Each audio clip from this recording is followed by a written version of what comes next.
Comme on vient de le voir, le chiffre annuel de rentabilité repose sur le montant annuel des charges de fonctionnement et le pourcentage de la marge brute. Dans le cadre d'objectifs annuels, il suffit d'en arrêter les valeurs visées. Cela établira le chiffre d'affaires annuel de rentabilité. Il suffit alors de le diviser par 52 pour établir le chiffre d'affaires hebdomadaire de rentabilité. Les valeurs cumulées de ce dernier vont ainsi permettre d'établir la représentation graphique du chiffre d'affaires de rentabilité à n'importe quel moment de l'année. L'un des buts fondamentaux d'une entreprise est de réaliser du bénéfice. Il est donc recommandé d'en viser un. Il est alors traité comme une charge à financer que l'on rajoute au montant annuel des charges de fonctionnement. C'est ce qui permet de calculer le chiffre d'affaires annuel de rentabilité, bénéfice visé compris. De la même manière, en cumulant sa valeur hebdomadaire, on obtiendra la ligne du chiffre d'affaires de rentabilité, bénéfice visé compris, ce qui est tout de même plus motivant.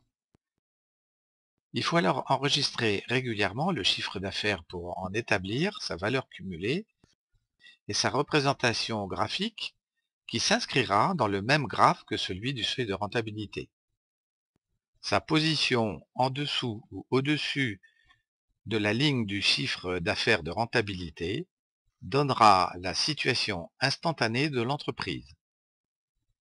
Le calcul de la perte ou du bénéfice est alors très facile à faire. Il suffit de multiplier le déficit ou l'excédent de chiffre d'affaires par le pourcentage de la marge brute pour obtenir le résultat courant. Pour les entreprises dont la production est entièrement liée à la prise préalable de commandes, on peut en faire un enregistrement dont les valeurs cumulées établiront la ligne des commandes. Elle indiquera donc l'importance du carnet de commandes.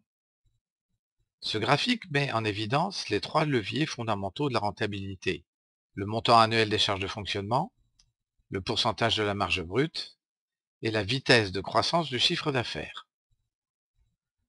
En maîtrisant les valeurs en permanence, le dirigeant peut ainsi avoir une vue précise et constante de son résultat courant, mais aussi par période, mensuelle ou hebdomadaire.